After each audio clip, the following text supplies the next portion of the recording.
There are men who walk through life quietly, not because they have nothing to say, but because they've already lived enough to understand the weight of silence. On a military base, where rank speaks the loudest, one humble janitor kept his head down, raising his little girl and sweeping floors no one noticed. Until the morning, a foreign delegation arrived, and this quiet single father opened his mouth and the room froze. 9 languages. Perfect. Effortless. And in that stunned silence, a 4-star general saw something the world had missed. What happened next didn't just change his life. It shook the entire base. If stories of hidden strength, quiet dignity, and second chances touch your heart, I invite you gently to subscribe to this channel. Your support helps us continue sharing warm, healing stories for those who still believe in courage, goodness, and grace. Now, let us begin. The first light of dawn slipped quietly over Fort Mason, brushing against rows of barracks and the dusty parking lot where military trucks slept in formation. The base had not yet fully woken. Only the hum of generators and the distant clatter of a kitchen preparing early rations broke the silence. The American flag stirred above it all, catching the breeze like a quiet breath before the morning's commands. And there, in the calm before the march of boots, walked Evan Carter. His green work jacket was simple sun-worn at the collar. A white janitor's apron hung loosely across his chest, stained from yesterday's long shift. In one hand, he carried a mop, in the other, a small thermos coffee brewed at home, where he had learned to stretch $1 without bitterness. His hair was slightly long, brushed back, but still playing along his jawline, and his steps were steady, unhurried, purposeful, humble. He did not look like much to the soldiers who jogged past in formation chanting cadence. Most barely noticed him at all. Some nodded politely. A few new recruits didn't bother. To them, he was just another civilian worker, someone who emptied trash bins and polished floors, while they served a country that demanded toughness and sacrifice. They did not know that Evan once belonged to their ranks. They did not know the ribbons tucked away in a drawer he never opened. They did not know the battles he survived, or the ones still living quietly inside his chest. And if he could help it, they never would. At the main courtyard, Evan paused beside a set of benches. Pine needles scattered overnight as they always did.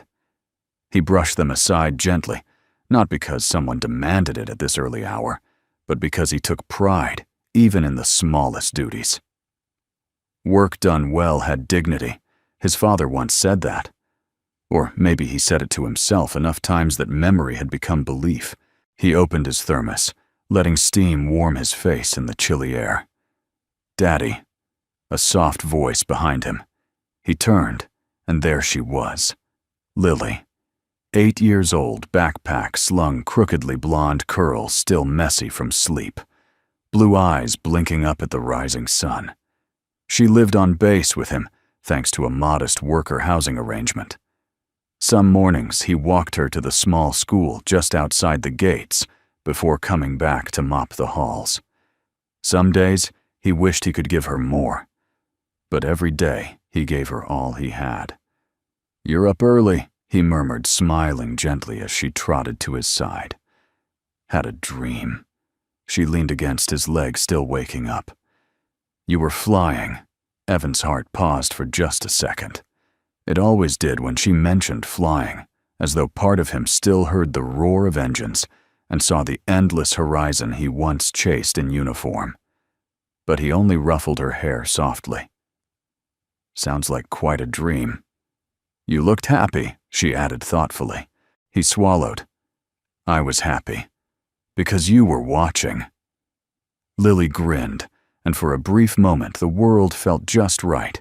Quiet, simple, safe. The kind of morning veterans write letters about, tucked away in memory like a medal inside a desk. Then the rhythm of the bass shifted. Boots scuffed gravel. Radios crackled. Officers strode toward the command building with the urgency of the day's first briefing. A convoy prepared to roll. Soldiers lined up for duty assignments. The machine of military life had awakened fully, now strong and sure. And walking through the center of it, white uniform pristine against the dust and camouflage, came General Grace Whitmore. Her posture was a sculpture of discipline, tall shoulders perfectly set, jaw firm yet elegant. Her hair was pinned neatly, not a strand loose, as if even gravity obeyed her command. Her service ribbons rested neatly across her chest, each a story she never boasted about. Rumor around the base whispered of her brilliance, her relentless resolve, her sorrow spoken only in respectful fragments. She moved like someone who carried weight without letting the world see her bend. Evan watched her only for a second, out of respect more than curiosity. Their worlds rarely intersected. She belonged to steel-lined conference rooms and classified orders. He belonged to quiet corridors and forgotten corners where loneliness had space to breathe. But fate has a habit of turning ordinary mornings into hinges upon which lives move. Grace paused near the entrance steps. 2 foreign military advisors approached her, lost judging by their confused glances, and the map one of them held upside down. A young soldier attempted to assist, speaking English slower and louder, as if volume could bridge continents. Evan recognized the scene instantly. He had seen it 100 times in deployment zones, language barriers turning simple conversations into knots of frustration. He did not step forward to be seen. He simply couldn't walk away without helping. "Excuse me," he said, quietly setting down his mop. The advisors looked over. Their faces carried relief before he even spoke again, perhaps sensing something grounded in his calm presence. Evan greeted them in their native tongue, smooth, respectful, fluent. Their shoulders dropped, confusion dissolving like morning mist. A few soldiers nearby froze, mid-stride, startled. The young private blinked, unsure what he heard. Grace Whitmore's eyes lifted, studying the scene. She did not speak, but something shifted in her expression, a faint, almost imperceptible curiosity. Evan continued guiding the advisors, gently explaining directions, clearly using 2 more languages when technical terms came up. 3 tongues in less than 30 seconds, spoken not with performance, but with ease, as though they were pieces of his heartbeat. When the advisors thanked him gratefully and walked off, Evan simply picked up his mop again. No pride, no expectation, no applause needed.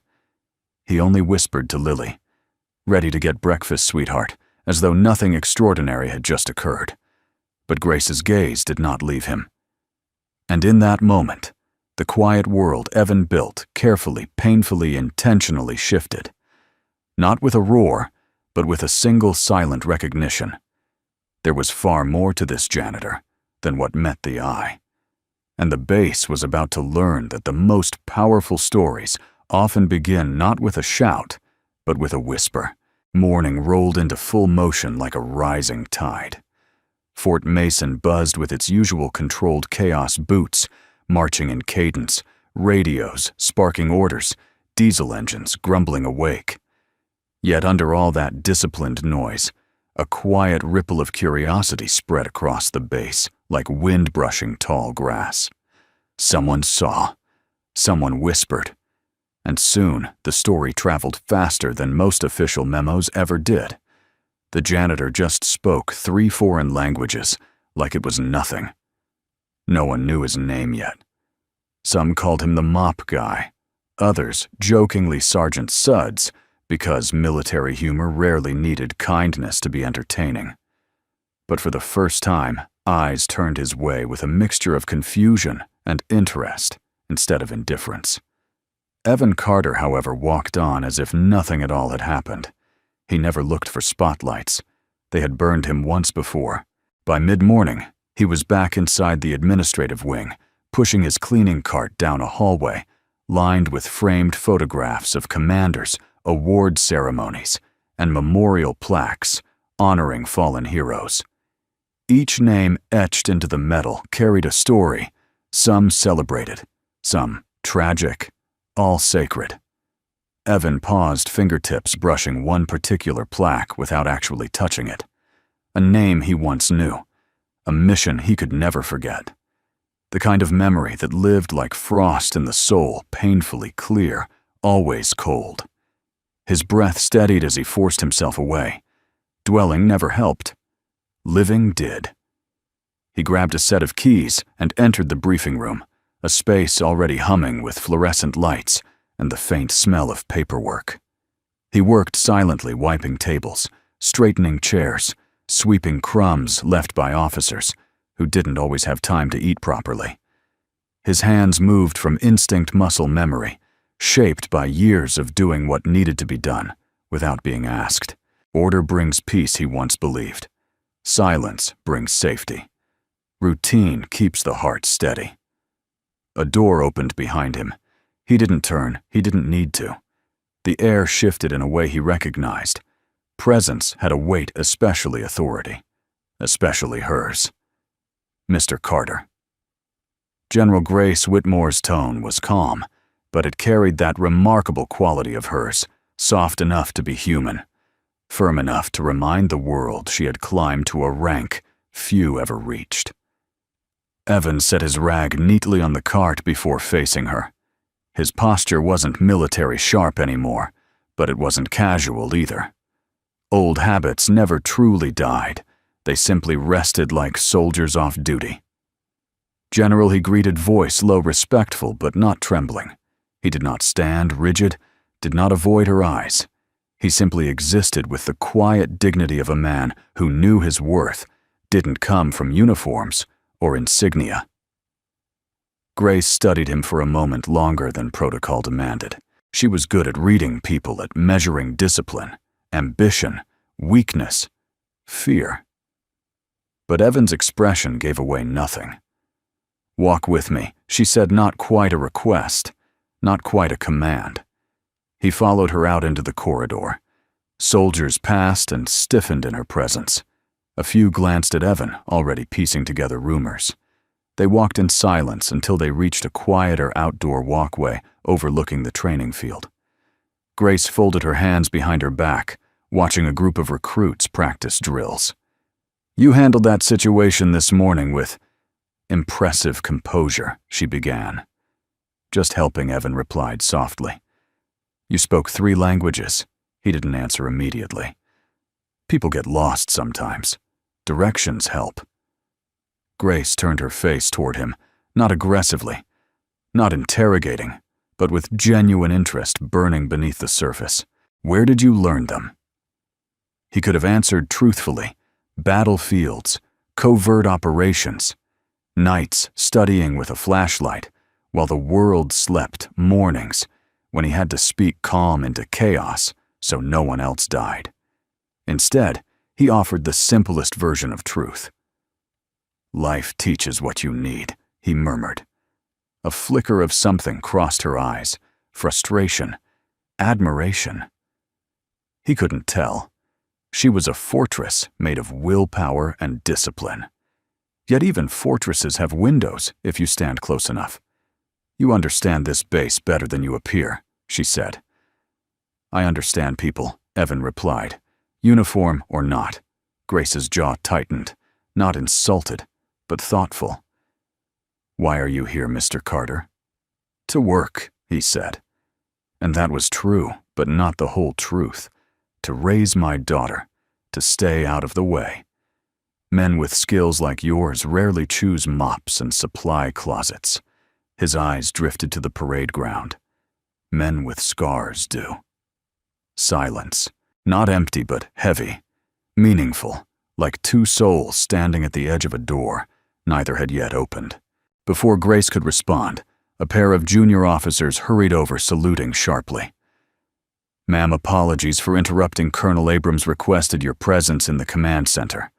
There's been a diplomatic arrival issue." Grace nodded. "I'll be there." Then to Evan. "This conversation isn't finished." He didn't argue. She walked away, her pace, crisp white uniform cutting through the air like a blade. When she disappeared inside the main building, Evan let out a long breath, he hadn't realized he'd been holding. A soldier nearby muttered to his friend, loud enough on purpose, "Guess the janitor's auditioning for something bigger." Snickers followed. Evan didn't react. Not with anger, not with shame.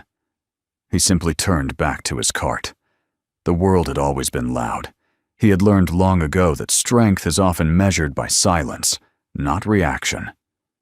As he pushed his cart toward the next hallway, a voice caught him. "You shouldn't hide it, you know." Evan turned. It was Sergeant Diaz, a seasoned NCO in his late 30s, sharp-eyed, steady, the kind of soldier who carried loyalty like a second shadow. He leaned casually against a column, arms crossed. "I wasn't hiding," Evan replied. Diaz smirked. "Sure you were. You speak 3 languages before sunrise and then mop a hallway like nothing happened. That's not humility, brother. That's camouflage." Evan didn't deny it. Diaz lowered his voice. "Whatever you were, whatever you did, just know some of us notice." A rare flicker of warmth touched Evan's features. "I appreciate that." "You need anything, you come to me," Diaz said. "Men who carry heavy things shouldn't carry them alone." With a nod, he walked off. Evan's grip tightened on the mop handle, not in fear, but in memory, in gratitude, in ache. He whispered to himself, barely audible, "I did once," and it broke people. But the base didn't hear that. The world only saw the man moving forward step by humble step.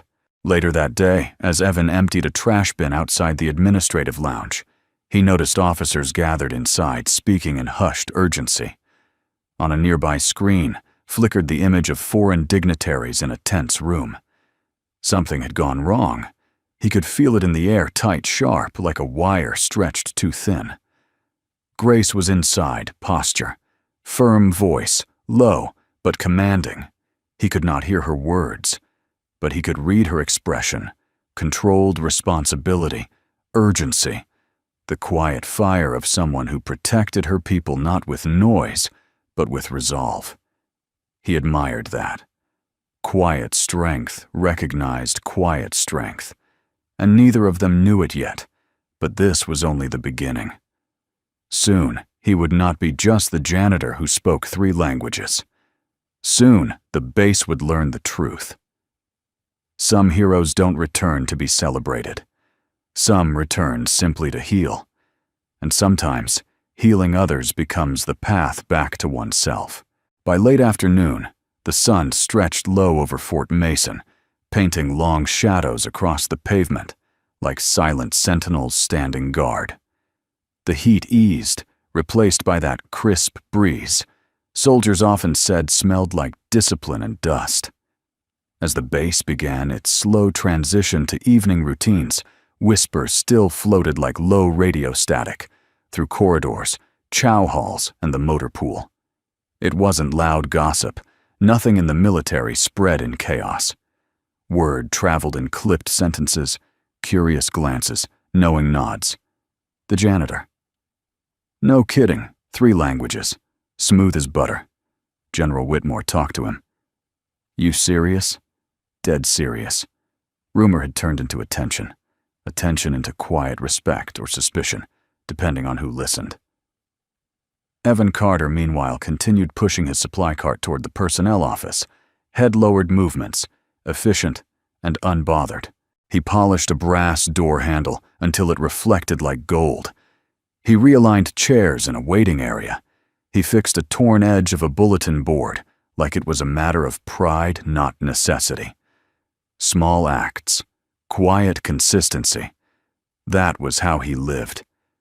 And yet the halls felt different today, not because he had changed, but because the base suddenly realized he existed. Footsteps approached. Evan looked up to see Colonel Abrams' stern-faced, broad-shouldered reputation for being as forgiving as concrete in winter. His steel-gray hair was trimmed immaculately, his gaze always scanning for weakness or disorder. Carter Abrams said curtly. Sir Evan replied, neutral, respectful. "You got a moment?" It was phrased like a question, but carried a tone that brooked no refusal. "Yes, sir." Abrams stepped closer, eyes narrowing with a look Evan recognized, calculated suspicion mixed with protectiveness of the institution. "This morning." "The language assistants?" Evan nodded once. "Yes, sir." Abrams studied him, silence stretching like a tight wire. "Who trained you?" "Life. Battlefields. Nights where language meant survival. Missions where miscommunication could ignite war." He did not say any of that. "I learned along the way," Evan replied simply. Along the way, Abrams echoed unimpressed. "There are protocols, boundaries. Civilians don't intervene in base matters without clearance." "I saw confusion," I helped Evan said calmly. "That's all?" Abrams' jaw tightened. "Let this be the last time you step in without being asked." A long pause. Evan nodded once. Understood. Abrams held his gaze a second longer, searching for challenge. Finding none, he gave a short grunt and walked away. Evan exhaled quietly. He could have saluted. Old instincts twitched for it. But he didn't belong in that world anymore. Not officially. Not safely. Sometimes the most disciplined thing a man can do is walk away from the life that wants to find him. He resumed his route through the corridors, but just as he turned a corner, he stopped. General Grace Whitmore stood beside her office door, arms gently crossed, posture composed, but eyes sharp. She had clearly witnessed the interaction with Abrams. Her gaze met his not as a superior, addressing a subordinate, but as a human, seeing another human quietly enduring. "Colonel Abrams means well," she said, voice steady but softer than usual. His loyalty to protocol sometimes overshadows practicality. "I understand chain of command," Evan replied. "I served once. That was the first time he admitted it out loud on this base." Grace tilted her head slightly, not surprised but confirmed. "Army Air Force. A flicker. Small but real." The Air Force wasn't just a branch to Grace. It was where she lost her husband years ago in a training accident that shaped her life and hardened her heart. Pain recognized pain, even if neither spoke it. "You handled his tone well," she said. "Rank earns respect," Evan answered. Then quietly, "Pain earns patience." Her eyes softened at that, but only for a breath, like sunlight slipping through clouds before discipline reclaimed her face. "You didn't overstep this morning," she said. "In fact, you likely prevented diplomatic embarrassment." "I don't need credit," he said. "Just doing my job." Grace's gaze lingered, observing the humility in him, genuine, not performed. Humility forged in places where pride had no oxygen. "The base could use more eyes like yours," she murmured more to herself than to him. He didn't respond, didn't try to impress her. That stillness in him was not passive. It was strength resting. Grace turned, slightly tapping a file against her palm thoughtfully. "I'd like you to come by my office tomorrow morning." Not a question. Not quite an order either. Somewhere in between, a bridge being built plank by plank. "If this makes you uncomfortable, you may decline," she added, surprising even herself. Evan looked at her. Alcobondo really looked. She was formidable, carved from duty and discipline. Yet there was no arrogance in her only purpose. Command felt natural on her shoulders, but so did quiet sorrow behind her eyes. "I'll be there," he said simply. Grace nodded once. 900. She stepped into her office, but paused. Hand still on the door, back turned. "People underestimate those who choose quiet lives," she said. "But sometimes, quiet is where true strength hides." Then she disappeared inside, leaving silence behind her. A silence filled not with emptiness, but with meaning. Evan stood still for a long moment, absorbing the weight of her words. Then he moved on, returning to his mop bucket, his rags, and the floor that still needed polishing. Evening rolled down like a curtain. Soldiers filed out of training fields. Lights flickered on in barracks windows. The national anthem played before sunset. Flag-lowering ceremony, every soldier standing still, hats over hearts. Evan paused. Mid-mop, placed one hand on his chest and bowed his head. His eyes closed just briefly. Memory flickered, fire in the sky, sand in his mouth, a brother in arms falling beside him, a promise whispered over a battlefield no one visited anymore. He inhaled deeply and returned to the present, to the mop, to humility, to peace earned the hard way. When the anthem ended, so did his pause. He finished his shift quietly, leaving floors shining under fluorescent lights, reflection as clear as truth. Outside, he walked home with Lily at his side, her small hand tucked in his. She swung her legs as she skipped beside him, telling him about school art class and how she learned today that eagles can see 8 times farther than humans. "Daddy," she said suddenly, "do you think eagles get lonely up there all by themselves?" Evan looked at her, startled by the innocence yet depth of the question. "Sometimes," he answered. "But they fly anyway, because that's what they were born to do." She smiled, satisfied. "I want to fly too someday." His throat tightened. "You will. In your own way." And as they disappeared into the soft amber dusk, the world didn't see a hero returning home. It saw a single father holding his daughter's hand. But fate had already shifted. The quiet janitor had been seen, not as a worker, but as a man with a story. And tomorrow, the woman with stars on her shoulders would open a door he never thought he'd face again. Fort Mason woke with precision and rhythm the next morning. Revel sounded at 600 boots, struck pavement in unified cadence, and radios carried clipped voices across the grounds. The base breathed duty. Structure? Purpose. Inside worker housing, Evan Carter laced his boots quietly, the same modest pair he'd worn for years. No shine required no uniform inspections in this life. Yet he tied them with ritual care, a small act of order, in a world he tried to keep simple. Lily was still asleep, arm wrapped around her stuffed fox, one curl sticking adorably to her cheek. He brushed it gently aside and kissed her forehead. He whispered, "Be kind today." Her lips curved in a sleepy half-smile. "Always, Daddy." He left her door cracked so she wouldn't wake to silence. "Or feel to wait hours." Evan stood outside General Grace Whitmore's office, mop bucket nowhere in sight today. He hadn't known whether to bring it. Habit told him yes, instinct told him no. So he arrived with nothing but steady posture and unsure breath. Across the hallway, 2 junior officers pretended to sort papers, but stole looks at him, whispering behind clipped folders. "Why's he here, General's office man? Something's up. You think he's no idea." Rumor again, familiar, still unwelcome.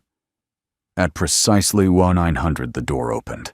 A young aide back, painfully straight, motioned. "She'll see you now." Evan nodded, stepping inside.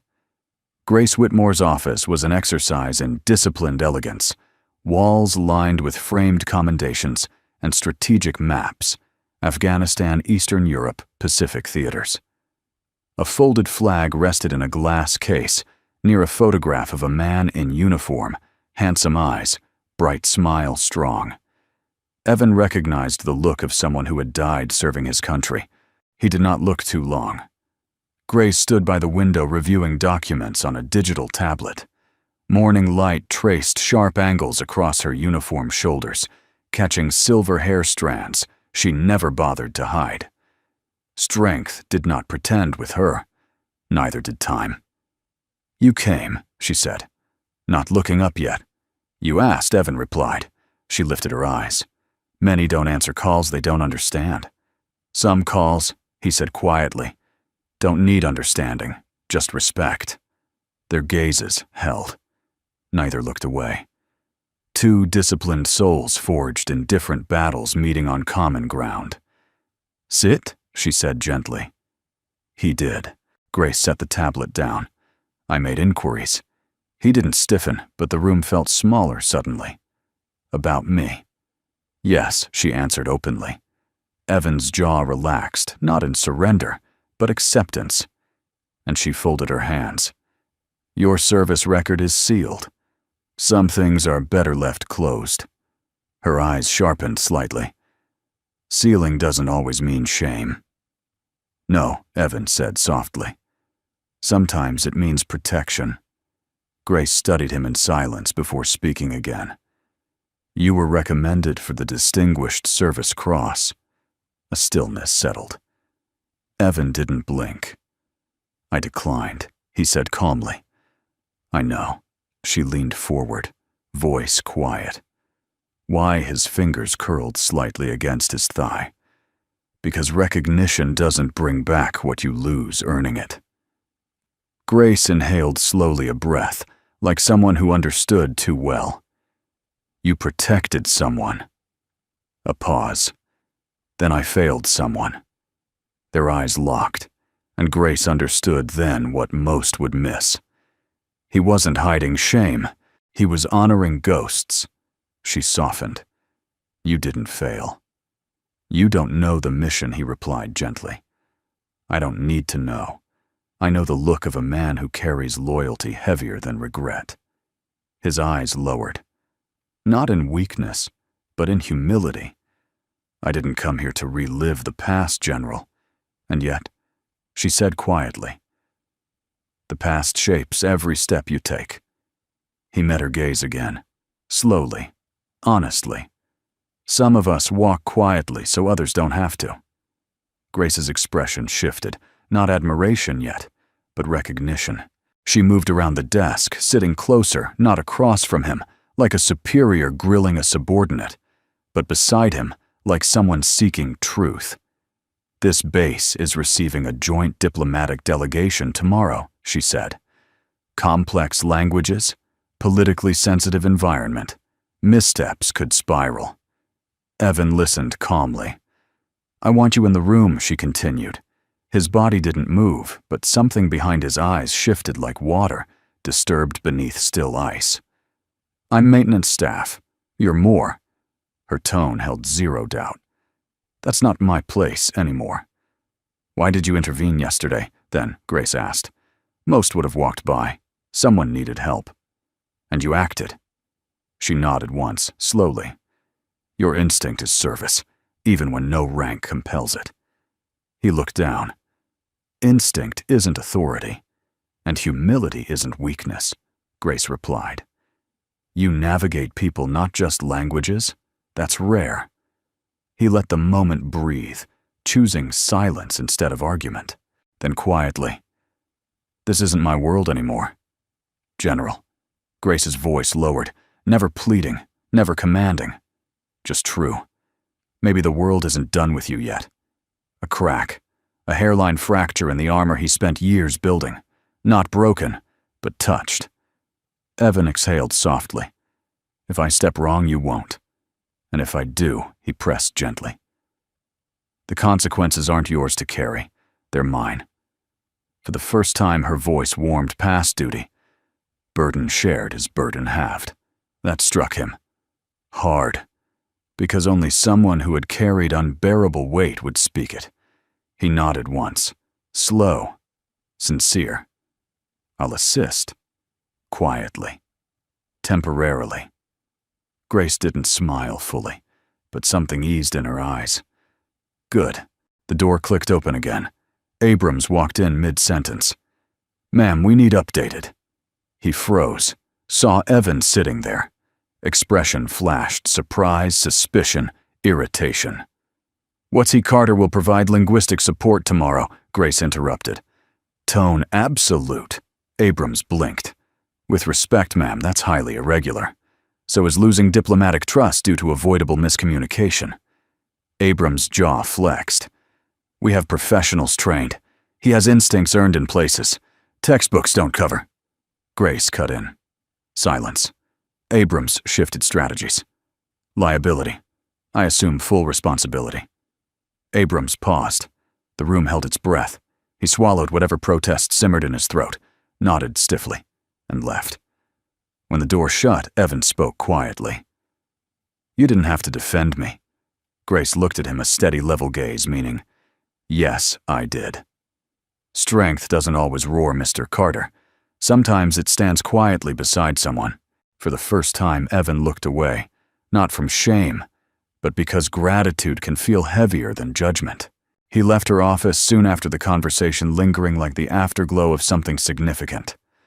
Outside, the wind carried faint sounds of soldiers drilling boots, pounding in unison, structure, purpose, belonging. Evan walked past them, shoulders steady, face neutral, heart unexpectedly unsettled. Diaz spotted him from afar and jogged over. "You okay, man?" Evan nodded. Diaz chuckled. "Heard the brass noticed you. Didn't think it'd be that brass. Just helping," Evan said. Diaz smirked. Sometimes just helping changes things more than orders. They shared a brief nod, men who understood weight without needing details. That night, Evan tucked Lily into bed. She traced a crayon drawing beside her, him holding her hand, both smiling beneath a blue sky and small, scribbled hearts. "Daddy," she whispered. "Yes, you look tired." He brushed her hair gently. "Just thinking." "About hard things?" she asked softly. "Yes," he admitted. She placed her tiny hand over his. "You always find the right thing to do." His breath caught. Her trust was the purest truth he knew. "I try," he whispered. I know, she whispered back. "That's why you don't need a uniform. You're already my hero." His eyes closed, not from pain, from something deeper, healing, beginning to stir. Outside his window, lights glimmered across the base, stars fallen to earth waiting to be earned.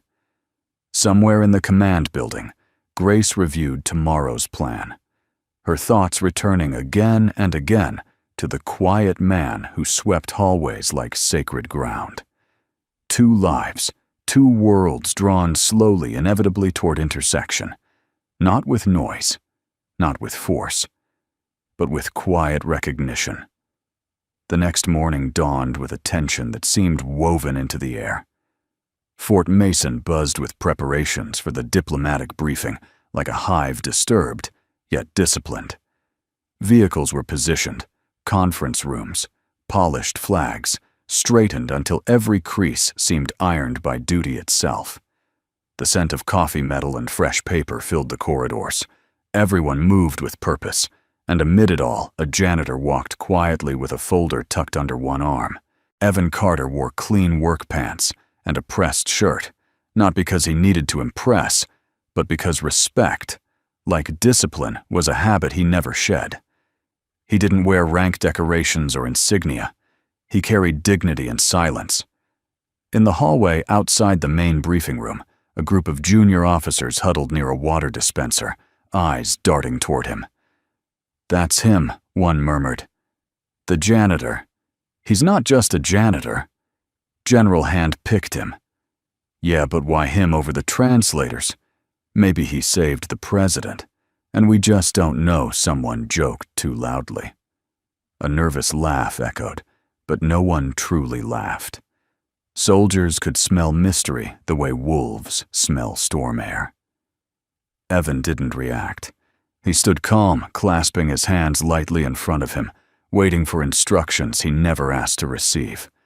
His heart beat, steady, slow, grounded. But inside, memories flickered. Conference tables half a world away. Sweat dripping while diplomats argued over borders like chess pieces. Words used like weapons, accuracy as vital as any rifle shot.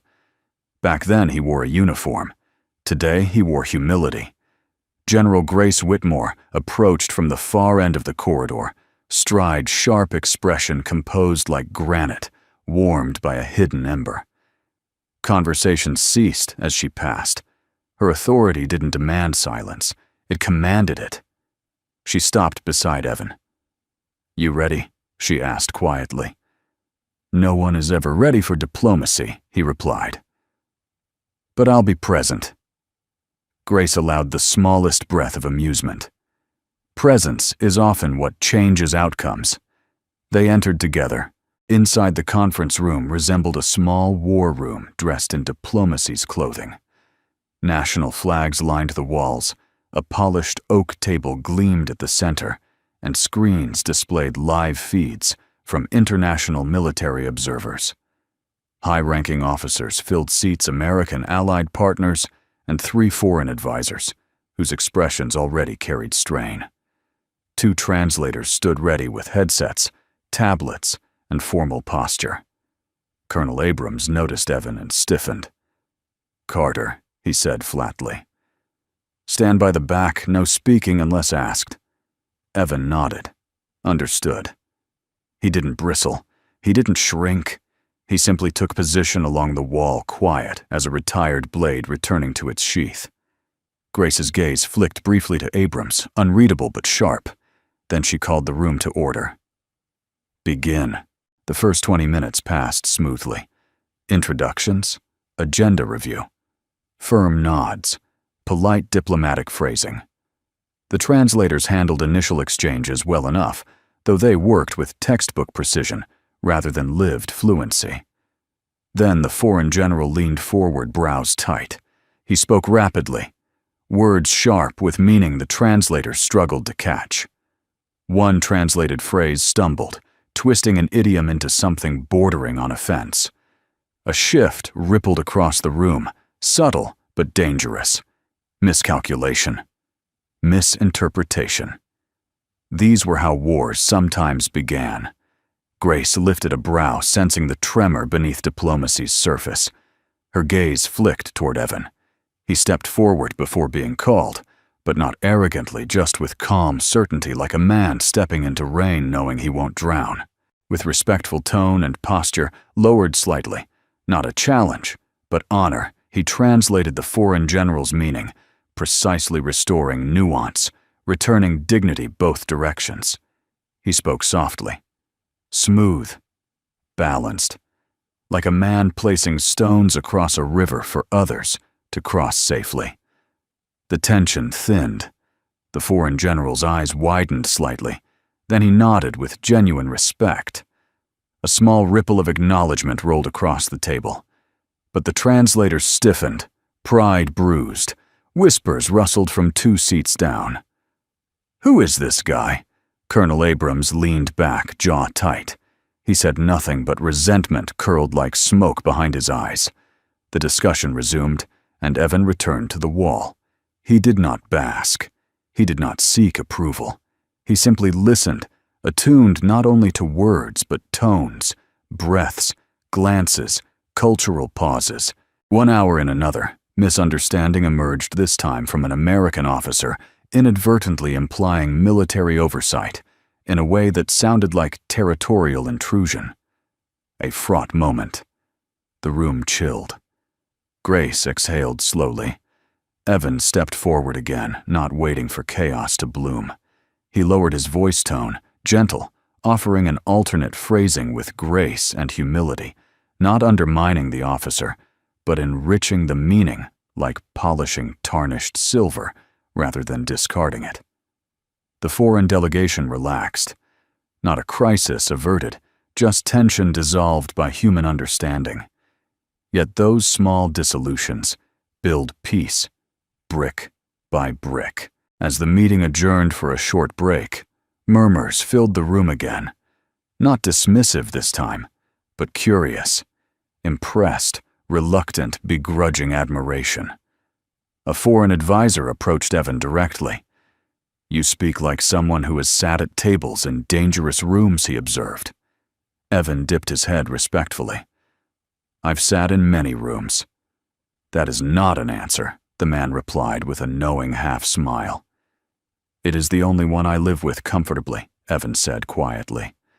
The man nodded as warriors do when recognizing wounds carried without display. Grace approached next. "You handled that well." "I didn't do anything," he said. Her brow lifted. "You guided conflict without force. That is doing more than most." Evan looked down briefly. "Years ago, someone once told me, the person who speaks softly in chaos is the one who truly understands war." Grace inhaled. a wise mentor, a fallen friend. Silence stretched, respectful, solemn. "Sometimes the dead teach us longer than the living," she murmured. He lifted his gaze. Their eyes met. Not soldier to janitor, not officer to civilian, but two hearts familiar with loss, giving it dignity rather than defeat. Lunch was simple military fare, nothing fancy. Evan sat alone by habit, not exclusion. But today someone joined him. Sergeant Diaz plopped down beside him with a grin. "Heard you saved the meeting." Again. I translated, Evan corrected. "You prevented 3 colonels and a diplomat from giving each other migraine headaches," Diaz said. "That's saving lives in paperwork terms." Evan almost laughed, a rare, soft exhale. "Not sure about that." "I am. I've seen less stressful firefights." Diaz lowered his voice. "Notice how none of the brass thanked you." Evan shrugged slowly. "Service isn't always rewarded. Doesn't make it less service." Diaz nodded with respect. "I ever get transferred, I'm taking you as my personal conscience." "Terrible idea," Evan said, but his eyes warmed. Back in the conference room, the afternoon segment shifted from policy to lived experience, cultural expectations, military ethics, alliance commitments. This part wasn't linguistics, it was humanity. And here, Evan did not translate words. He translated heart. When an ally struggled to explain a concept rooted in honor tradition, Evan framed it with American values without diminishing its origin. When a colonel misspoke lightly, Evan smoothed tone with humble clarification. He stepped forward only when needed, not claiming spotlight, offering guidance, like a compass held in steady hands. And Grace watched him, the way a commander watches a rare instrument, precise, invaluable, quietly powerful. She saw discipline without command, skill without ego, strength without show, and most dangerous of all, in her tightly fortified heart. She saw goodness, not the naive kind, the hard-earned kind, the kind forged through fire and chosen again each morning. A rare strength, a quiet strength. Her gaze sharpened not in power but curiosity, and something more tender, carefully guarded. When the meeting concluded, successfully, applause did not erupt. Diplomacy does not celebrate it. Exhales. But as officers shook hands, gave nods, exchanged controlled praise, the foreign general approached Evan personally. "You honor both nations by how you speak," he said in accented English. Evan bowed his head slightly. "Honor lives in listening more than speaking." "A rare philosophy among military men," the general replied. "Rare only among loud ones," Evan said gently. "The quiet ones carry most." Grace heard that, and for the first time her lips softened almost a smile. Almost. Outside, as sunlight bruised into evening gold, Evan walked the quiet path back to housing. His stride measured his heartbeat, steady his mind, restless, not from stress, but from being seen. Not as a custodian, not as a ghost of service, but as a force still capable of shaping the world gently. He wasn't sure whether that comforted or frightened him. As he reached the door, Lily burst out, backpack still half open, hair wild. "Daddy!" I drew a new picture, and the world shrank, not to insignificance, but to meaning. She held the drawing proudly. It showed him standing tall in front of a big room, with flags, people listening to him. "You helped today," she said with childish certainty. He kneeled, voice soft. How do you know that she tapped her heart? "Sometimes I just know things." He closed his eyes, hugging her close. In her arms he felt peace he never found in war rooms or battlefields. In her small voice he heard the only rank that mattered: Daddy. My daddy. And somewhere across the base, General Grace Whitmore stood alone in her office window, watching soldiers go about their evening. Unaware, she whispered to herself, "Strength comes in many uniforms. Some are simply made of grace. The days that followed brought a quiet shift across Fort Mason, subtle but impossible to ignore. Respect travels softly in the military. Admiration even quieter. Soldiers who once passed Evan Carter without a second glance now offered small nods. A few even greeted him. Not loudly, not ceremoniously, just little acknowledgments that said, "We saw." Evan didn't revel in it. He carried the attention the way he carried everything, gently with humility, as if too strong a grip might shatter the fragile peace inside him. But the air around him had changed, and wherever attention flows, envy always follows, like a shadow. Colonel Abrams watched from afar, jaw set in perpetual tension. Pride had kept him afloat through his career, and pride now burned like acid in the back of his throat. A janitor stepping into my arena in front of foreign brass, with the general's blessing. To a man like him, status wasn't just structure, it was survival. Evan's quiet presence threatened that, not through ambition, but through existence. And for some, existence alone is offense. On a brisk morning 2 days after the diplomatic briefing, Evan was mopping a hallway outside the legal affairs office when voices drifted through the half-open door. Classified case file resurfaced, one officer murmured. Name asked another. Carter. Evan Carter. Evan froze, not visibly just inside. He steadied his grip on the mop handle. Breath quiet, heartbeat slow but heavier. The voices continued. It's odd. The commendation nomination disappears, then disciplinary notes appear instead. That doesn't just happen. General wants the truth, the other replied. She's digging. Grace, digging into his past. His chest tightened, not from guilt, but from memory. Some truths don't protect. They wound. He stepped back, letting the door close fully and resumed cleaning. Surface calm inner tide rising. Elsewhere on base, General Grace Whitmore stood in her private briefing room, arms folded, eyes, scanning a restricted personnel file displayed on a secure screen. Major Amanda Rhodes, head of intelligence coordination, stood beside her, sharp-minded, quietly formidable, the kind of officer whose loyalty to truth came with surgical precision. "You sure you want to peel this?" Rhodes asked. "Some records are sealed for a reason." "I want to know the man I'm trusting," Grace said, "and the man I'm risking him becoming again." Rhodes studied her. "Trust isn't your usual play." Grace didn't deny it. "This one deserves clarity." Rhodes tapped the file. "Mission in Kunar Province, Afghanistan. Joint ops with Allied special units. Hostage extraction." Grace's breath caught. "And the failure official report says Carter disobeyed direct orders, diverted from mission plan, compromised operational chain." Grace's brows narrowed sharply. That's the version written by someone protecting themselves. Rhodes nodded once. "Likely. Casualties: 1 ally killed, 2 local civilians injured, hostages saved." Grace stared at the screen. Saved. Rhodes softened. Then he didn't fail. Grace's voice lowered, heavy with quiet conviction. "Some victories are written as failures by people who didn't bleed for them." Rhodes tapped further. He also shielded a young comms tech when the extraction convoy came under RPG fire. Took shrapnel for it. Medical report logged and buried. Grace inhaled hard, not sympathy, but recognition. He took a fall to protect someone. And someone let him.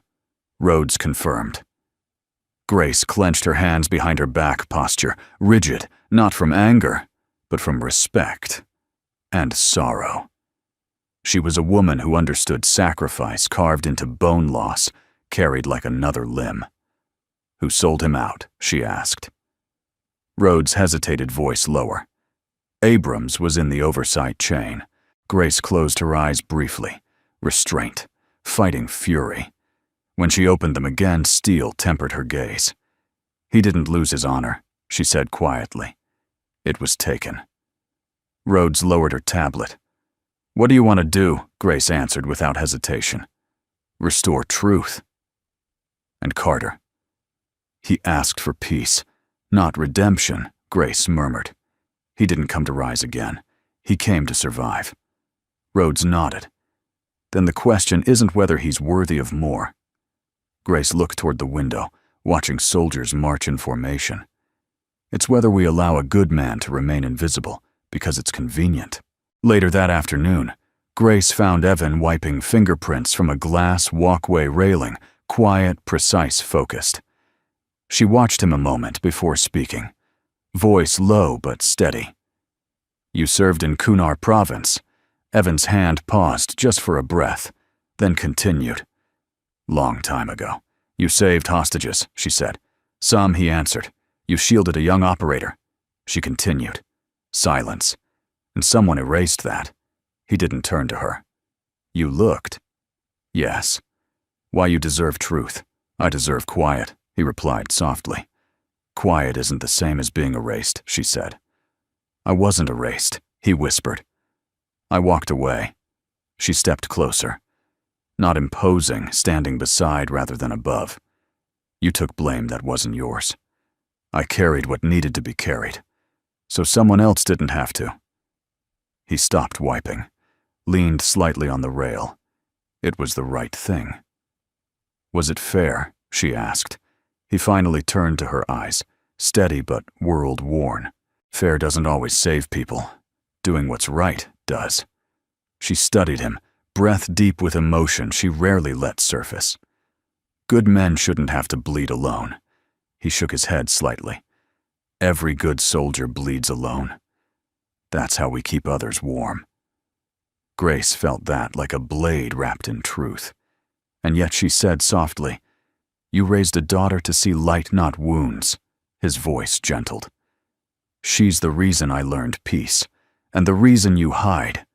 Grace asked, not accusing, seeking. To protect her from the weight I used to carry, he whispered. A man can break quietly, but a child should never break watching him. Grace's eyes softened, war giving way to something human. Her voice dropped to just above a whisper. She deserves a father who stands unburdened. And you deserve a life not spent apologizing for surviving. Evan exhaled, slow, heavy. I'm not a hero, General. I never said you were. Her tone warmed. Heroes chase glory. You carry loss with grace. He blinked. Grace. The irony didn't escape him, and she added almost gently, You're not invisible anymore. That unsettled him more than judgment ever had. Word reached Abrams within hours. Grace digging through sealed files, whispers of old truths resurfacing. His fists clenched around a stack of reports. She's elevating him, going to rewrite history for a janitor. His pride hissed, pride fed by insecurity. This ends before it starts. The storm brewing in him was not loud yet, but storms rarely begin loud. They begin with pressure. That evening, Evan walked home slower than usual. Lily ran to him on the path, backpack bouncing, eyes bright. Daddy. My teacher says I speak kindly. She said not everyone knows how to do that. He knelt, heart warmed. Kindness is a language too. She hugged him tight. Mom would be proud of you. He froze.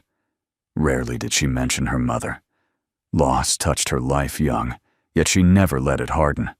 Her only deepen her empathy. She'd be proud of you more, he whispered. Lily looked up, smiling gently. We're okay, Daddy. We're not broken. He kissed her forehead. No. We bend. We don't break. And as they walked inside, the quiet man and his bright-souled daughter Sunset painted Fort Mason in gold. Grace watched from her office window, an untouched cup of coffee cooling beside her. She didn't see a janitor. She didn't see a soldier. She saw a man who chose humility over glory, burden over bitterness, love over legacy, and she felt something she hadn't allowed in years, hope. Night at Fort Mason fell softly. No fanfare, no applause, just the quiet dignity of an American military base settling into its bones. Floodlights cast long halos across empty parade grounds. Boots softened into footsteps, then into whispers, then into silence. It was a night where the world felt held together by discipline and prayer. Inside the small base cafe, lights dimmed chairs, stacked machines humming in sleepy rhythm, Evan Carter sat alone at a corner table. He wasn't hiding. He was breathing. Letting the stillness unclench the fists life sometimes made inside the heart. He cupped a mug of lukewarm coffee, not drinking, just holding warmth. There are nights when a man needs warmth more than caffeine. The door opened quietly. Grace Whitmore stepped inside. Not the general now, at least not in posture. She had removed her cap hair, softening around her face. Rank tucked respectfully into the background. She spotted him immediately. A lesser man might have stood. A lesser man might have saluted. Evan simply straightened his spine and nodded, once acknowledging presence in a position. "May I sit?" she asked. "You don't need my permission," he said gently. She gave a faint, almost smile. "I didn't ask out of rank." He gestured to the seat across from him. For a few breaths, they simply sat. Two quiet lives, two heavy histories meeting not in duty but in pause. Grace broke the silence first. "I reviewed more of your file." He didn't tense. Instead, he took a slow breath. "That's dangerous reading." "Truth usually is," she replied softly. He looked down at the table. "Some chapters aren't meant to be revisited. They're lessons," or she said. He met her eyes. Storm met steel. Steel softened. "You think I'm running from something," he murmured. "I think," she said carefully. "You walked away carrying too much weight. And you haven't set it down." His fingers tightened around the mug, then relaxed. "Setting it down means remembering who I was. And staying silent means letting others define who you are." He shook his head slowly. "No. Silence means accepting I don't need the world to know." "What if the world needs you?" she asked. He did not answer immediately. He stared at the table, seeing memories, not wood grain dust. Blood, a broken radio, a young soldier crying in his arms because orders betrayed them, and the world wasn't gentle enough to save the innocent. He swallowed. "I'm not stepping back into a battlefield." Grace leaned forward, elbows gently against the table. "I didn't ask you to fight. I asked you to stand. There's no difference for some men," he whispered. "Then don't stand as a soldier," she replied. "Stand as the man your daughter believes in." That cracked something. Not broken, opened. Evan looked away, voice low. "You don't know what she saved me from?" Grace's eyes softened. "Then tell me." A long silence. Not thick, not suffocating. Heavy like a truth waiting to breathe. He lifted his gaze slowly. When he spoke, there was no performative pain, no dramatization. Just truth, spoken like an oath. "On my last mission, I had a choice: follow orders and leave civilians behind, or break chain and try to save them." Grace listened without interruption. "I made the call. My men followed me. We saved them." His voice softened further. "But one of ours didn't make it out." "And you carried that," she said gently. "I carried the weight," he breathed. "But I wasn't the weight." Grace stilled, sensing layers deeper still. "But that wasn't the moment that ruined me," he continued quietly. She waited. "It was coming home," he whispered. "Seeing my baby girl take her first steps and realizing I didn't feel joy, only guilt." Grace's throat tightened, not in judgment, but recognition. She had felt that once after losing her husband, the first time she laughed and hated herself for it. Survivor's guilt had many uniforms. "I looked at her," Evan murmured, "and I realized I could walk through gunfire easier than I could hold my own daughter, without remembering the young man who died, calling me sir." Grace exhaled slowly. So you chose a quieter life. I chose to be her father instead of a ghost in uniform, he said. And you succeeded, Grace whispered. He blinked. Did He looks at you like you hung the moon, Grace said softly. No medal outranks that. For the first time, he didn't look away.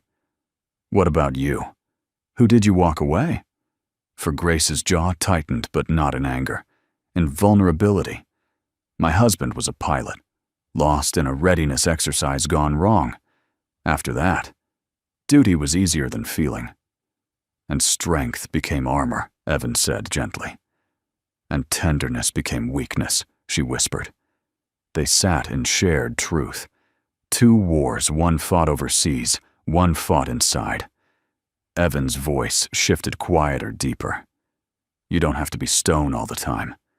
And you don't have to be shadow, she replied. His breath trembled, not fear. Release.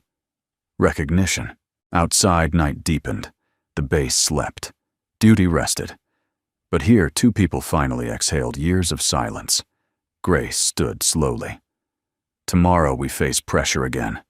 Not bullets, eyes, questions, intentions. Diplomacy is its own battle. I'll be there, Evan said. I know, she replied. That's why I trust you. He looked up, surprised by the simplicity of her certainty. She turned to leave, but paused. Evan. He rarely heard his first name spoken here. Spoken gently, it startled him. You don't owe the world penance, she said quietly. You owe your daughter peace. And what do you owe yourself? He asked softly. Grace didn't turn. Permission to feel again. She left. And the room, though dim, felt lighter. Something unshackled. Something beginning. Evan sat a moment longer, breath steadying. Then he whispered to the empty cafe, and maybe to the version of himself he once knew. It's okay to come home. When he returned to housing, Lily stirred in her sleep. He tucked the blanket around her small body. She murmured, Daddy. Safe. He touched her cheek. Always. And in the still quiet dark, for the first time in years, Evan allowed himself a moment of fragile hope. Because healing was not weakness. It was the bravest kind of strength. Outside his window, the base floodlights hummed softly, as if standing guard, not just over soldiers, but over wounded hearts, learning to breathe again. And somewhere in a high office lit by one lone lamp, General Grace Whitmore sat with her hand resting over her husband's folded flag, and whispered to herself, You don't have to walk alone forever. Tension has a sound, not always a shout or a siren or a gunshot. Sometimes it's silence too sharp, too sudden, like the pause right before a glass shatters. That morning, Fort Mason woke not to routine, but to tension. You could feel it in the air, in the clipped voices over radios, in the footsteps that moved faster than usual. Diplomats and foreign officers arrived in convoys. Security tightened. Protocol thickened like cold air before a storm. And storms didn't always carry rain. Some carried misunderstanding. And misunderstanding in military corridors could ignite like dry brush in summer. Evan walked his usual path with his mop and bucket, but unlike other mornings, he wasn't invisible. Soldiers nodded. Some stood a little straighter near him, not to impress him, but as if sensing steadiness in his presence. Quiet strength moves through rooms, like gravity felt not seen. He reached the main conference wing. The double doors ahead were guarded by MPs, and the hum of international conversation leaked through the cracks, languages layered over one another, frustration threading beneath. He paused to set down his mop. That's when Sergeant Diaz appeared beside him, breath quick from moving fast. Something's brewing inside, Diaz murmured quietly. Tone shifted. Feels wrong. Evan's jaw tightened. What happened? No idea, but the room feels like it's holding its breath. Evan nodded once. Tell Grace I'm here. Diaz didn't question. He simply turned and disappeared into the storm. Inside, General Grace Whitmore stood at the head of the long table posture, iron straight, yet tension rippling subtly through her shoulders. Diplomats debated sharply in overlapping voices. Military advisors exchanged tight whispers. A foreign colonel pounded a fist softly, not in aggression but emphasis. This directive reads like armed surveillance. We cannot allow troops stationed here under those terms. An American deputy snapped back. It is protective oversight, not surveillance. No, it is intrusion disguised in uniform, another foreign representative retorted. One translator scrambled to keep pace. Another missed a nuance and turned oversight into a phrase closer to control. A dangerous shift. The temperature in the room dropped even as voices rose. Abrams leaned in, face flushed. We are offering mutual protection. You are offering dominance. Someone fired back. And just like that, panic flickered in the room, like the first spark in a field of dry grass. Grace lifted a hand. Gentlemen, breathe. But everyone spoke at once. The translator struggled, tension spiraling into escalation. Even silence couldn't cut through it. Now it was too thick. A single wrong word could mean months of broken trust between nations. Outside the door, Evan heard the voices sharpen, not in volume, but in tone. Tone always tells the truth before words do. He stepped inside quietly, unnoticed at first. Abrams saw him, and his face hardened. You don't belong here. Leave. But Grace raised her hand, stopping him cold without looking. Let him speak. The room quieted, confusion mixed with curiosity. Evan walked to the table slowly, posture unassuming yet steady, like a man stepping into a room, not to take control, but to offer peace a place to sit. He bowed his head respectfully to both sides. Then he spoke, not loudly. Calmly. Each word placed like a stone across a river. He began in English, voice warm and grounded. We stand here not as nations measuring authority, but as people trying to prevent future hurt. Then in the foreign delegate's language, he continued, keeping tone soft, unthreatening. If we look at protection through pride, it becomes control. If we see it through responsibility, it becomes partnership. A murmur rippled, but not hostile. Curious, hesitating, cooling. Then he translated for the Americans. Their concern is not about your intention, but about what future powers might do without the same restraint. Trust is built not by saying, we mean well, but by proving we will not forget fairness. Silence deepened, not the dangerous kind this time, but the stillness before clarity settles. He returned to the foreign side. Oversight without transparency feels like chains, even if forged with good intentions. But shared security openly agreed upon becomes shield, not cage. Someone exhaled shakily. Someone else lowered their shoulders. His voice gentled further as he alternated languages seamlessly. Misunderstanding is the enemy in this room, not each other. Fear speaks quickly. Trust needs time. We all want peace. So let us not treat allies as threats. He wasn't performing. He wasn't negotiating. He was translating humanity, not politics. And slowly, the storm receded. Breaths steadied. Arms uncrossed. Eyes softened. Like a chord coming back into tune, the room found harmony again. Quiet, fragile, but real. Grace watched him, not as a general evaluating an asset, but as a woman witnessing grace in motion. Not the kind named after medals or ranks, grace chosen, in moments when power would be easier than patience. When Yvonne finished, he stepped back. Continue, he said softly. Together. No applause. No praise. Not that kind of room. But no one interrupted, and no one dismissed him now. The foreign colonel inclined his head with genuine respect. "Your service does not end because your uniform changed," he said in English. Evan only bowed his head. Neither does peace. Outside, when it finally adjourned, Grace approached him in the hallway. Her voice, usually controlled, as steel, carried a rare tone, now something deeper, almost proud. "You didn't de-escalate a room," she said quietly. "You de-escalated fear."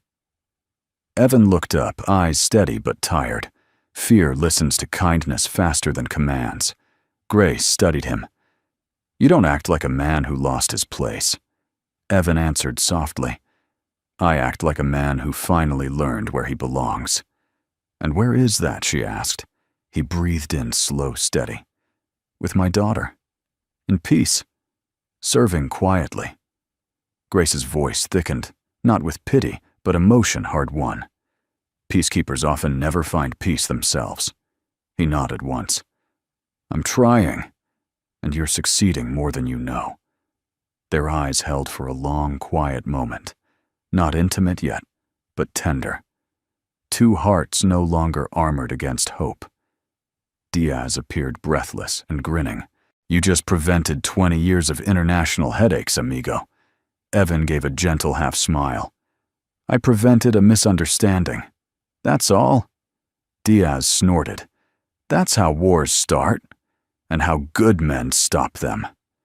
Abrams walked by, stiffness carved into his posture.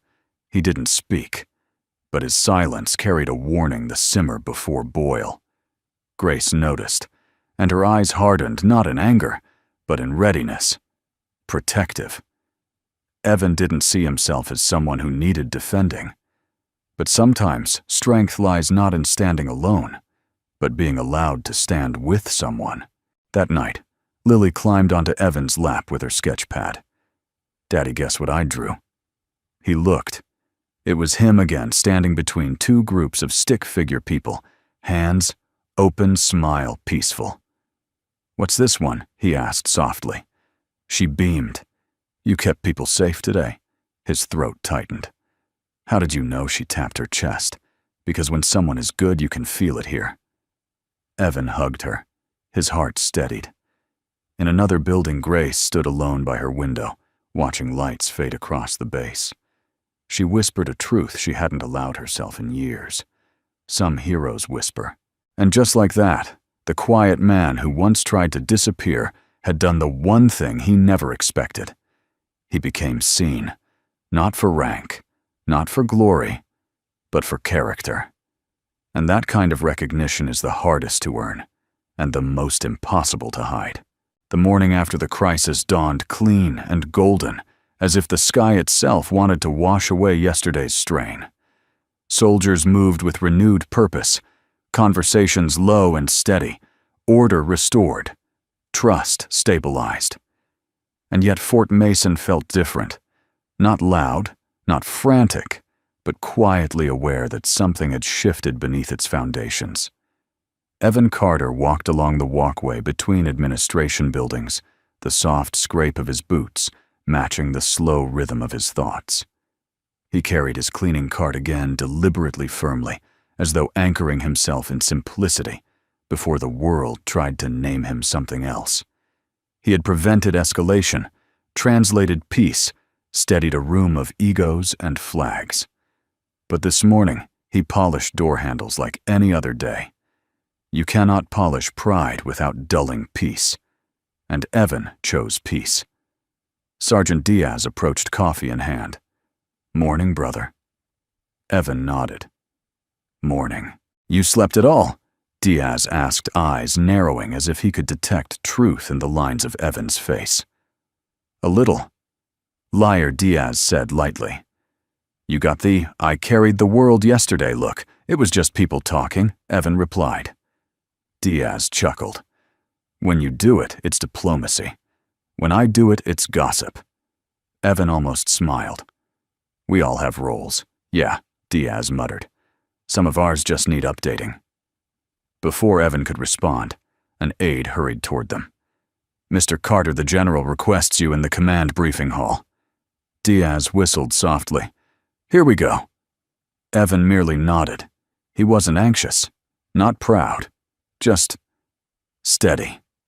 He followed the aide. Inside the briefing hall, high-ranking officers filled seats. The air held weight not hostile, but anticipatory. A podium stood at the front. The U.S. flag and flags of allied nations flanked the stage. Grace Whitmore stood alone, hands clasped behind her back, gaze straight ahead. When she saw Evan enter, her shoulders eased slightly, the smallest visible exhale of relief. Colonel Abrams sat rigid near the front jaw, clenched like a man choking on unspoken protest. Evan stopped just inside the doorway. "General." "Come forward," Grace said. There was no bark to her tone, no command layered in steel, only respect. He stepped toward the front, uncertain why, but trusting the presence of truth. Grace faced the assembled officers. Yesterday she began, voice steady. We stood at the edge of misunderstanding. Missteps could have cost us trust with allied partners and years of strategic progress. She let the silence settle, not dramatic, but reverent, and it was stabilized not by rank nor by protocol, but by a man who chose humility over recognition and service over comfort. Evan felt every eye shift toward him, not piercing, but curious, respectful. Grace continued, voice strong but warm. Mr. Evan Carter demonstrated exceptional composure, cultural intelligence, linguistic mastery, and most importantly, moral clarity. Abrams exhaled sharply, barely contained.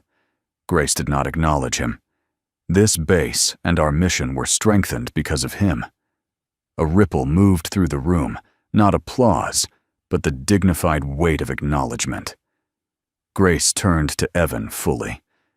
"You once served in silence. You carried burdens without complaint. You walked away to protect peace within yourself. But service is not always a battlefield, and your gift is not meant to stay hidden." Evan's breath stilled. He did not like where this was going. Grace continued, carefully, gently, like handling something sacred.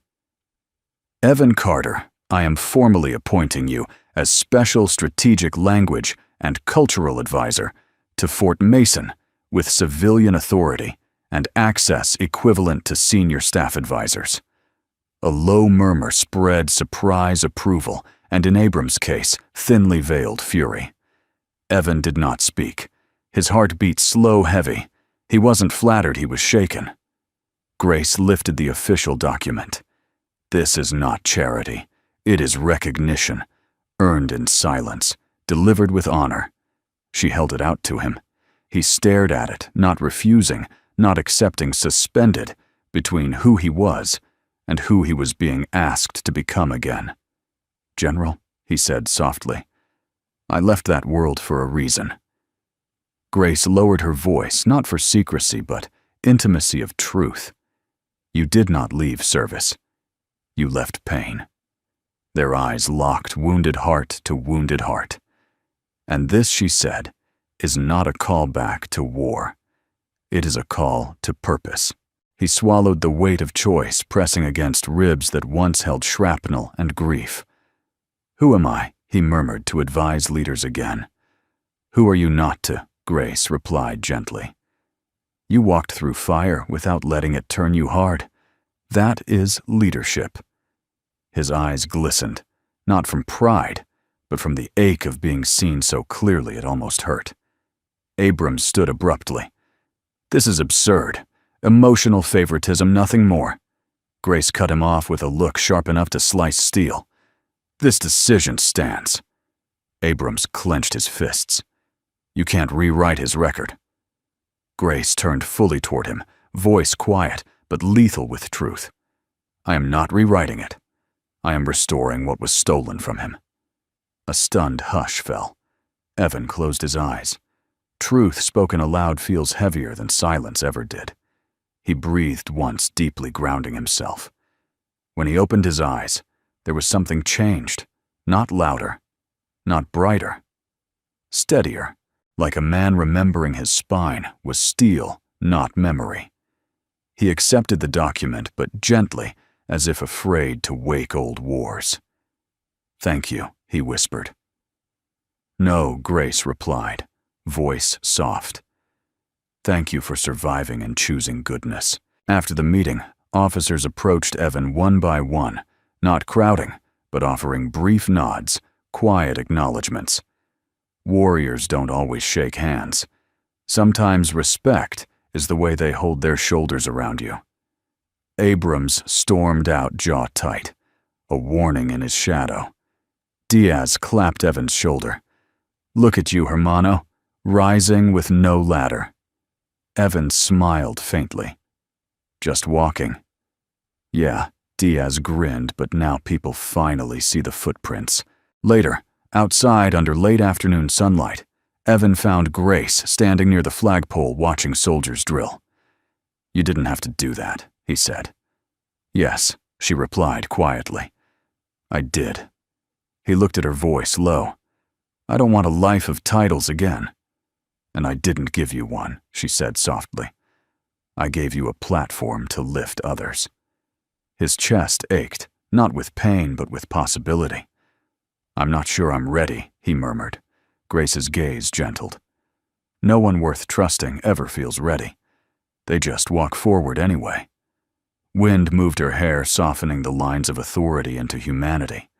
He looked at her a long moment, and for the first time hope did not feel like betrayal of memory. "Thank you," he said again. This time, not just for a role, but for seeing him. Grace nodded once close enough to almost touch his hand, but not crossing that line yet. The base does not know your full story. It does not need to. It knows your character. "And what do you know?" he asked quietly. She held his gaze. "That piece looks like you." He exhaled slow, like releasing something long held. And for the first time since he left the battlefield, he did not feel like a man escaping the past. He felt like a man stepping toward a future.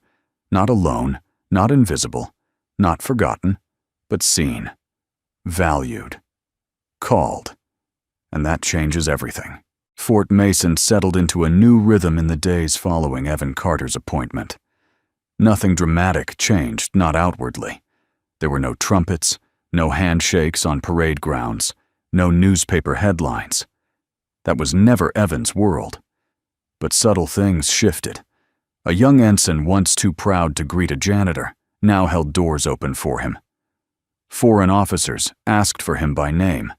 Carter, the man who listens before he speaks. Senior staff nodded when he passed, not as underling, but as peer. Humility carries a quiet gravity, and Fort Mason was beginning to orbit a new kind of strength. And yet every afternoon, when the sun dipped low over concrete barracks and flagpoles, Evan still walked his daughter home, still tied her shoelaces, still packed her lunch, still wiped down mop handles in the maintenance closet before heading home. He had climbed back into purpose, but he refused to climb away from simplicity. In the command wing, General Grace Whitmore reviewed logistics for upcoming training exchanges. Maps, digital reports, secure briefings the language of command. She moved through them with a precision carved from decades of service, but lately her thoughts drifted. Not distracted, awakened. Sometimes to Evan's calm voice translating chaos into clarity. Sometimes to the way he crouched when speaking to soldiers junior to him, as though listening was a shared rank. Sometimes, and she hated how rare this had once been, to the soft warmth in her chest, when she recalled him calling peace a choice, not a condition. Duty had been her heartbeat, discipline her spine. But peace had been a stranger, until recently. A knock interrupted her thoughts. Evan stepped in, clipboard in one hand, humility in his posture, steadiness in his eyes. "You asked to see me, I did." She motioned to a chair. "How are you settling into the advisory role?"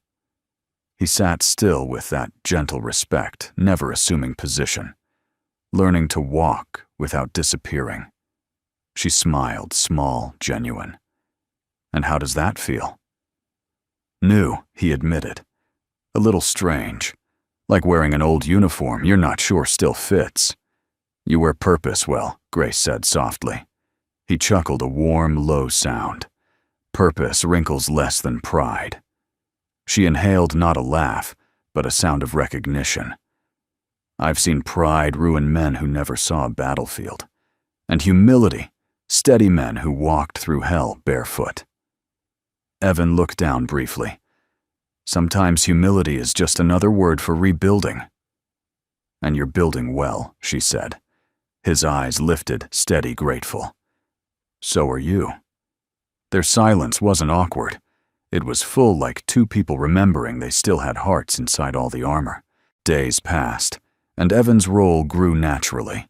He reviewed cultural briefings, helped soldiers navigate language barriers during joint operations. Prep advised quietly in meetings, without ever overshadowing trained staff. He made others better, not by leading loudly, but by steadying the room simply by being in it. Even Colonel Abrams grudgingly watched resentment simmering under discipline, but unable to deny the results. Still, command dynamics shifted, whispers floated. Carter speaks 9 languages. Carter once shielded a man with his body. General Whitmore trusts him. Trust in a military base is currency. And now some officers who once ignored him wanted proximity. Evan noticed, and kept his distance. Kindness is not the same as permission.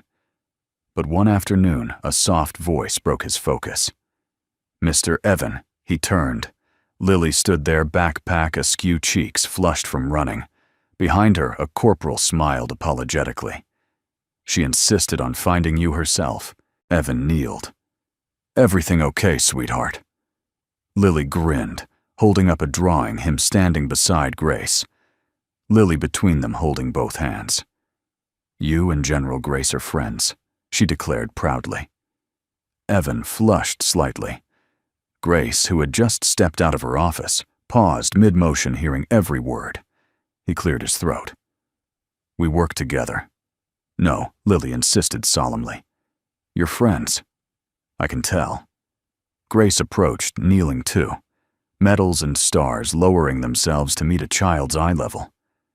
Well, she said softly, I would be very honored to call your father my friend.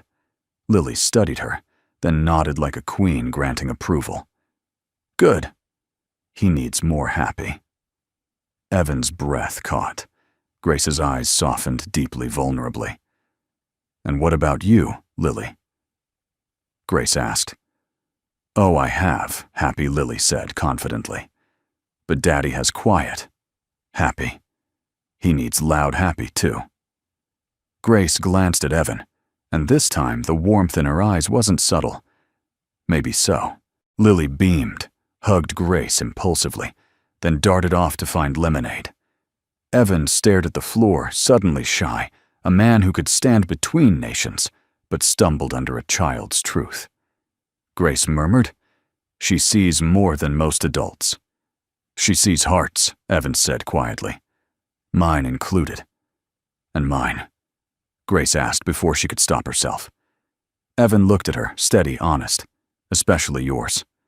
Their stillness was tender, not romantic in declaration, but already love in foundation. Not a spark, not a fire, a sunrise. Even soldiers noticed something shifting. General looks softer lately, and Carter looks like he's remembering how to live. Don't say anything. Let it breathe. No gossip, just quiet reverence for healing. Because when you've seen men break, watching someone mend is holy. One evening, as base's lights blinked to life and bugle notes echoed across the grounds, Grace and Evan walked the perimeter path, side by side, not touching, but closer than distance allowed. Do you ever miss the uniform, she asked. Sometimes, he admitted. Mostly the purpose, not the noise. And now, he said quietly, I feel useful without feeling used. Grace breathed deeply, wind tugging gently at her hair, softening the harshness life carved. I used to think strength meant never needing anyone. But Maybe strength also means letting someone walk beside you. It does, Evan said softly. That's the kind of strength that builds instead of defends. They paused near the flagpole where the stars and stripes waved against a reddening sky. Do you ever feel guilty being happy? Grace asked suddenly the question, naked unshielded. Evan looked at her, not surprised, not judging. Every day. But I try to choose happiness anyway. For Lily. For me. For him, Grace whispered, touching the memory of her husband. Evan nodded. We honor the fallen by living fully, not by dying slowly in their shadow. Grace's breath trembled, relief-ache acceptance intertwined. No one has ever said that to me. You never needed someone to salute your sorrow, he said. You needed someone to sit with it. Her eyes glistened, but she didn't look away. And what do you need, Evan? He thought for a long moment. To know I can move forward without betraying who I was. You haven't betrayed anything, she whispered. You've survived with goodness. Their eyes held two warriors who never asked life for mercy, finding it in each other. No grand declarations, no dramatic music, just quiet hearts choosing not to hide anymore. That night, Lily proudly taped her drawing to their small kitchen wall, Evan Grace. Lily holding hands beneath a bright sun. Evan looked at it, then at his daughter, whose hope was simple and pure. Then he looked out the window and saw Grace walking across the courtyard, pausing to wave at him through the glass. He lifted 2 fingers, a small gesture of acknowledgement, and she smiled a smile that didn't belong to generals or grieving widows, but to a woman rediscovering warmth. In that moment, Fort Mason wasn't a military base. It was a bridge between past and future, between duty and heart, between 2 lives learning to believe again. And a quiet voice inside Evan whispered, You don't walk alone anymore. Morning at Fort Mason always came early, but today it arrived with a different kind of light, softer, warmer, as though the sun itself understood the base had changed, not through ceremony, not through orders, but through something quieter, harder to measure, impossible to ignore. A man once invisible now carried a presence that steadied others, and a leader once armored now allowed herself to breathe. Evan Carter walked the main hallway, not pushing a mop today, though he still kept the handle polished and the bucket clean. Some habits, the honest ones, are anchors, not chains. But instead of a cart, he carried a binder of cultural protocols and diplomatic briefings, along with a handwritten note from Diaz. For the record, Hermano Heroics, look good on you. Just remember to eat. Evan shook his head at the note, smiling quietly. It was strange being cared for again by brothers, in boots, even if he no longer wore the same leather. He passed soldiers and officers. Some nodded. Some saluted instinctively before remembering he wore no rank. Others paused to say good morning. He answered each greeting gentle and unassuming. Respect doesn't need a uniform, it needs a soul worth seeing. Down the hall, he found Grace Whitmore in the command briefing room, finishing a discussion with Major Rhodes. Papers were spread across the table. Not crisis reports, but program drafts, schedules, diversity, and cultural mentorship proposals. This was a different battlefield now, one built on building instead of breaking. Rhodes spotted Evan first.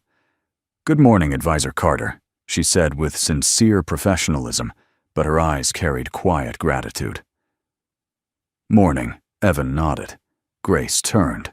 Her face softened a look only a few would ever see from her. Not weakness, not loss. Restoration. Right on time, she said. You expected anything else? He asked, smirking gently. The general almost smiled. No. I've learned punctuality's your second language, and quiet is the first, Evan returned. Rhodes excused herself tactfully, leaving them alone.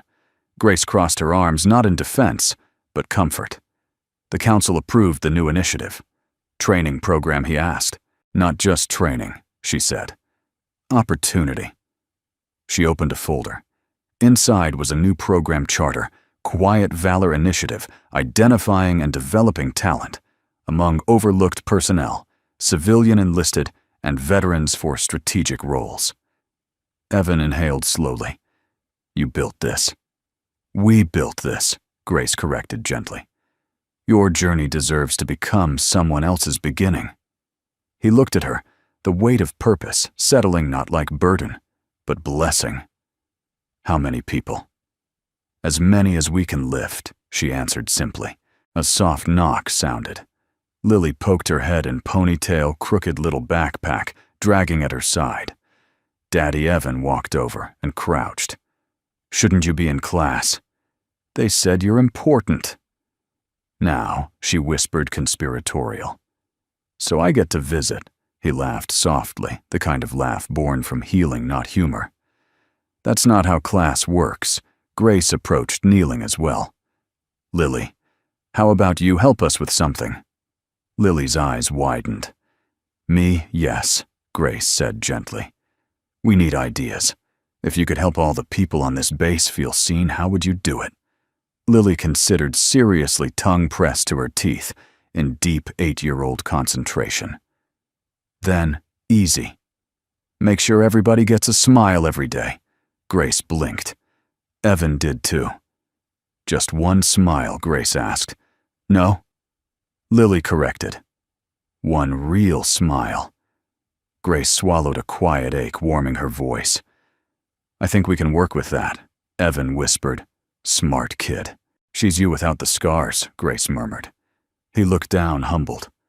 I hope so. You're making sure of it, she whispered back. Later, base personnel gathered in the courtyard. A formation of uniforms and civilians stood shoulder to shoulder, not for inspection, but announcement. Grace stepped forward. Presence, strong voice, steady. Fort Mason, she began, is built on discipline, loyalty, and strength.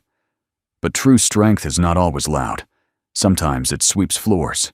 Sometimes it walks with humility. Sometimes it rebuilds quietly after war. She paused, gaze sweeping the crowd. We honor every rank, every role. And today we begin a program that ensures no talent, no heart, no quiet hero goes unseen. Heads lifted, shoulders straightened. Because greatness does not always stand in the spotlight. Sometimes it stands alone in silence until someone notices. She looked at Evan, not introducing him, not spotlighting him, but anchoring him. Let us build a base and a military where every member knows they matter. Applause rose, not thunderous, but warm, meaningful. Not a roar, a welcome. After the ceremony, Abrams approached Evan's stiff-jawed, bitter pride clinging like armor. You didn't earn this through rank, no. Evan answered calmly. I earned it through life. Abrams' lip curled. You're still a janitor in my eyes. Evan nodded. Then I'm honored. Janitors keep the world clean. Harder job than tearing people down. Abrams flinched. Truth sometimes hits like shrapnel. Before he could answer, Grace approached. Colonel, you're needed in logistics. Abrams left fury quiet, but powerless. Grace turned to Evan. You handled that well. He shrugged. I've swept worse messes. She smiled, small, tender. And you keep doing it, even when the mess is human. His gaze held hers. I didn't climb. I was lifted. Her voice softened. And someday someone will say that because of you. Evening settled. Purple twilight brushed the flag. The bass played taps, softly, a long aching note of duty. Sacrifice memory. Evan stood with Lily at his side. She leaned against him. He placed a hand on her hair. Peace wrapped around him like a blanket finally earned. Grace approached slowly, hands clasped behind her back, then relaxed, letting them fall gently at her sides. Beautiful evening. "It is," Evan said. Lily tugged their hands and placed them together without asking. "There," she declared. "Looks better like that." Both froze, then looked at each other not with embarrassment but gentle truth. Evan didn't remove his hand.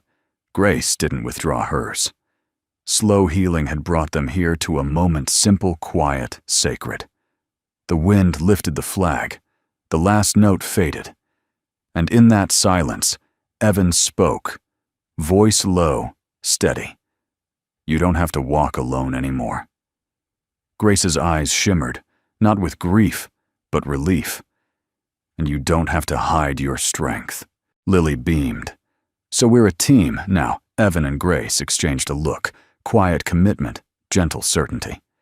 "Yes," Grace said softly. Evan nodded. "A team. No flash of romance, no dramatic kiss. Just truth spoken in calm air, stronger than fireworks, deeper than vows. A promise born not from longing, but respect. Not from rescue, but recognition." 3 silhouettes stood beneath the flag, a general finally allowed to feel a veteran, finally allowed to heal, and a child who believed long before either dared to. The sun dipped painting gold over their faces, and the world for once felt still enough to whisper, "Here begins peace. Not loud, not bold, but real." Before we go, I'd love to hear from you. Where are you watching from today? Whether you're joining us from a quiet small town, a busy city, or somewhere peaceful in the countryside, you are part of this family here. If this story touched your heart gently, consider subscribing to our channel. It helps us continue bringing healing, hopeful stories for those who still believe in kindness, dignity, and second chances. And if you feel called to, feel free to share this video with someone who could use a little light today. Thank you truly for spending your precious time with us. Your presence here means more than you know. Until the next story, may warmth find your heart, and may peace walk beside you always.